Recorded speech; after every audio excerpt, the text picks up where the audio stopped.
घ्या, झालं की सांगा.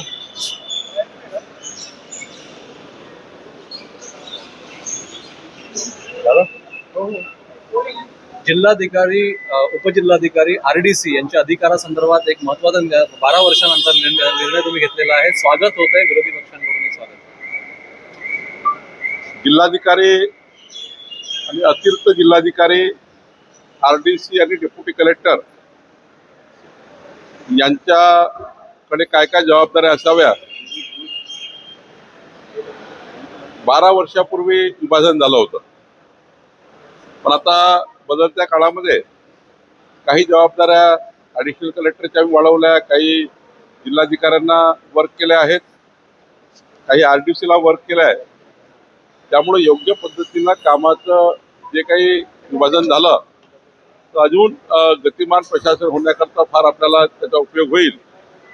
आणि म्हणून मला असं वाटतं की माननीय मुख्यमंत्री देवेंद्र फडणवीस यांनी सुचवल्याप्रमाणे आम्ही आता हे विभाजन केलेलं आहे. नक्कीच आमचे जिल्हाधिकारी आणि ॲडिशनल कलेक्टर RDC आणि डेप्युटी कलेक्टर तहसीलदार या विभाजनानंतर चांगल्या पद्धतीने काम करतील आणि जी अपेक्षा सरकारची आहे ती पूर्ण करतील.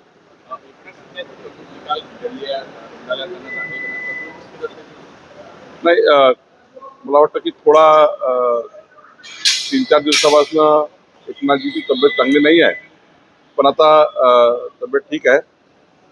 निश्चितपणे उद्या परवा सोमवार मंगळवारी एकनाथजी पुन्हा विधिमंडळात येतील. मिसिंग लिंक एक फोटो काही येतात, व्हिडिओ येतात. मिसिंग लिंक वरती 2 महिन्यामध्ये खड्डे पडले आहे मुंबई पुणे एक्सप्रेस वेवरच्या. त्याकडे सरकार कसं होते? पाऊस जास्त झाला आहे त्याकडे. यावर्षी मिसिंग लिंक तयार झाली आहे. कधी कधी आपण काम करताना काही गोष्टी राहून जातात, त्याच्यामुळे होतं. कधी कधी खूप जास्त पाऊस असल्यामुळे होतं, पण त्यातून आपल्याला कळतं. आणि तो हा जो पिरियड असतो वर्षभराचा, तो त्या ठिकाणी कॉन्ट्रॅक्टरकडेच त्याचं मेंटेनन्स असतं. त्या वर्षात त्याला पूर्ण चेक करावं लागतं, कुठे कुठे कामात काही बिघाड झाला त्यांच्याकडनंच ते करून घ्यावं लागतं. त्यामुळे डिफेक्ट लायबिलिटी पिरियड जो याकरता असतो की वर्षभर 6 महिने जे काही आहे त्या दिलेल्या कॉन्ट्रॅक्टमध्ये त्या काळात त्यांनी पूर्ववत करून द्यायचं असतं. त्याला सरकारचे पैसे लागत नाही. त्यामुळे आता कळलं आपल्याला की कुठं त्या ठिकाणी कामात काही राहून गेलं किंवा पावसामुळे काही होऊ शकतं. अशा वेळी तर सरकारचा म्हणूनच हा काळ असतो. त्या काळात सरकार त्यांच्याकडे दुरुस्त करून देतं. नागपूर जिल्ह्यामध्ये RTO जे आहे, नागपूर ग्रामीण RTO, एका RTO मध्ये 2000 अवैध ट्रक रजिस्टर झाल्याची माहिती पुढे आली आहे. RTOने ही माहिती दिलेली आहे. नागालँड, अरुणाचल प्रदेश आणि काही लक्षद्वीप मधून अवैध पद्धतीने ट्रक रजिस्टर केले, ते नागपूर ग्रामीण मध्ये आणले. रेती माफिया आणि इतर हे ट्रक वापरतायत चोरीचे. महसूल मंत्री म्हणून तुमचं कसं लक्षात? मी आधीच सांगितलं होतं की मी प्रताप सरनाईकजीला हे सांगितलं आहे की या पद्धतीनं काही RTO चुकीचं होत आहे. मागे एकदा बैठक घेतली होती, काहीतरी स्मेल मलाही या गोष्टीचा आला होता आणि त्यामुळं आम्ही याची तक्रार केली होती. त्या तक्रारीवर प्रताप सरनाईकजींनी याच्यात चांगली कारवाई केली आहे. त्यांनी कडक कारवाई करून याला पकडण्याचा प्रयत्न केला आहे.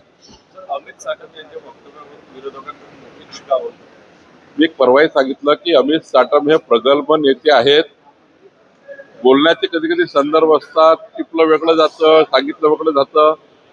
अमित साटम कधी असे त्या ठिकाणी त्या मोठ्या घटनेबद्दल असे हावभाव करणार नाही किंवा असं हास्य वगैरे करणार नाही.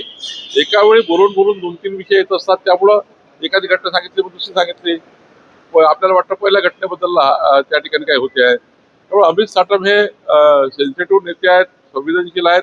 त्यामुळं असं कुठलंही त्या ठिकाणी जे गैरसमज तयार करण्यात आला तो गैरसमज लोकांनी दूर केला पाहिजे. राष्ट्रवादीचे जयंत पाटील यांनी BMCच्या निधीमध्ये अपव्यवहार होत असल्याचा आरोप केला. ज्या टीव्ही होत्या 2021 मध्ये त्या टीव्ही आता कमी झाल्याचा त्यांचा. राष्ट्रवादीचे शरद पवार गटाचे नेते जयंत पाटील असं बोलतात हे हास्यास्पद आहे.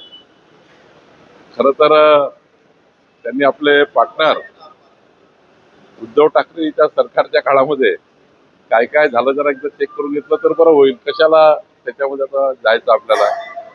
शेवटी आरोप प्रत्यारोप करण्यापेक्षा माननीय एकनाथजी, माननीय देवेंद्रजी, एकनाथजी मुख्यमंत्री असताना बऱ्यापैकी डिपॉझिट असलेला पैसा हा मुंबईच्या डेव्हलपमेंटवर त्यांनी खर्च केला. हा हीच भूमिका असली पाहिजे. पैसा डिपॉझिट ठेवण्यापेक्षा राज्याचा GDP कसा वाढेल, राज्याचं इन्फ्रास्ट्रक्चर कसं डेव्हलप होईल, त्यामध्ये कशी वाढ होईल याची काळजी घेतली पाहिजे. वक्तव्य दिलं, टक्केवारी यापैकी कमी घ्या, या वक्तव्यातून कुठेतरी संताप व्यक्त केला जातो. नाही, असं बोलू नये. टक्केवारी या विषयावर कोणीच काम करू नये. पारदर्शी लोकाभिमुख काम केलं पाहिजे. छत्रपती शिवाजी महाराजांचा महाराष्ट्र आणि आपण छत्रपती शिवाजी महाराजांचं रोज नाव घेतो, तर आपण काही भूमिका शिकल्या पाहिजे. सर, उद्धव ठाकरे राम रक्षा पठण खूप दिवसाने उद्धव ठाकरेजींना चांगली बुद्धी कोणीतरी दिली आहे. आता या दिलेल्या बुद्धीचा चांगल्या पद्धतीने वापर करतील असं मला वाटतं. उद्धव ठाकरेजींनी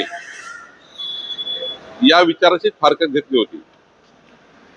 अयोध्येला जाण्यासाठी तयार नाही उद्धव ठाकरेजी, कारण काँग्रेसची युती केली आहे.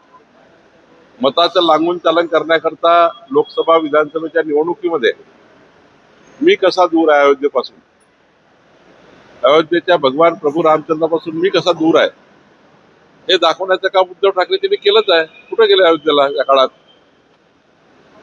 आणि त्यामुळं किमान आता हे सर्व हिंदुत्ववादी कार्यकर्ते, खासदार आमदार बाहेर चालले आहे. त्यांना असं वाटतं की भगवान प्रभू रामचंद्राचं नाव घेऊन काहीतरी जमेल. राजकीय फायदा घेण्याकरता आंदोलन आहे, पण आता असा काही फायदा होत नाही राजकीय. नवनीत राणा यांनी त्यांच्या घरासमोर हनुमान चालीसा पठण केला, तुरुंगात टाकलं होतं. तेच सांगतो की त्यावेळी जेव्हा अयोध्येला जाण्याकरता पूर्ण देशाच्या राज्याचा आग्रह होता, तेव्हा उद्धवजी अयोध्येकडे पाहायचे नाही, बघायचे नाही. मताच्या लागून चालण्याकरता, काँग्रेसशी जुळून घेण्याकरता, अभद्र युती टिकवण्याकरता, विचाराच्या बाहेरची युती टिकवण्याकरता हिंदू हृदय सम्राट बाळासाहेब ठाकरे यांचे विचार सोडून उद्धव ठाकरे यांनी त्या ठिकाणी भगवान प्रभू रामचंद्राची फारकत घेतली. दर्शनी करायला तयार नाही. आता सारं निघून गेलं म्हणून उद्धवजी पुन्हा एक चांगल्या बुद्धीनं एक चांगलं आंदोलन करतायत. त्याबद्दल आमची काही मनाई असू शकत नाही. आंदोलन करायला केलं पाहिजे, पण किमान हा विचार काही काळ टिकून ठेवला पाहिजे. काही काळ हा विचार टिकला पाहिजे. नाहीतर मला असं वाटतं की मग केवळ राजकीय आंदोलन झालं असं नको. सर, राज ठाकरेंनी एक गोष्ट केलेली आहे की अमित साटम यांनी केलेल्या वक्तव्यामुळे मुख्यमंत्र्यांची प्रतिमा डागाळते आहे. मी वारंवार सांगतो की अमित साटम हे कधी असं करू शकत नाही. ते अत्यंत प्रभावी आणि प्रगल्भ नेते आहेत. काहीतरी गल्लत झाली असेल, काहीतरी बोलण्यातून भाग झाले असतील. मला असं वाटत नाही की अमित साटम असे कधी बोलते. देखिए, उद्धव जी को अच्छी बुद्धि आई, इसके लिए मुझे भी अच्छा लग रहा है. हमने वो दिन देखे हैं महाराष्ट्र में जब उद्धव ठाकरे जी को अयोध्या जाना था. पूरा महाराष्ट्र देख रहा था कि उद्धव जी अयोध्या जाएंगे या नहीं जाएंगे. उद्धव जी नहीं गए.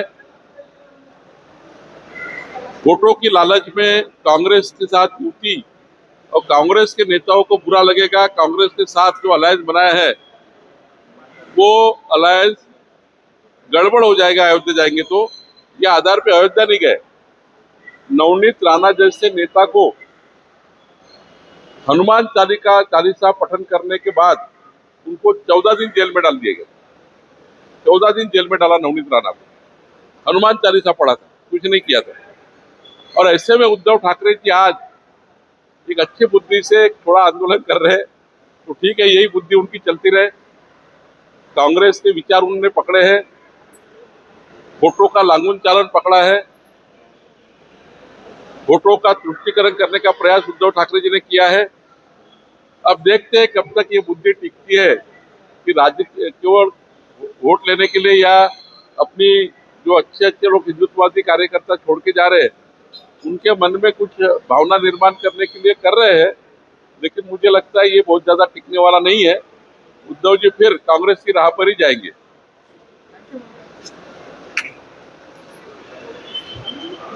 Thank you.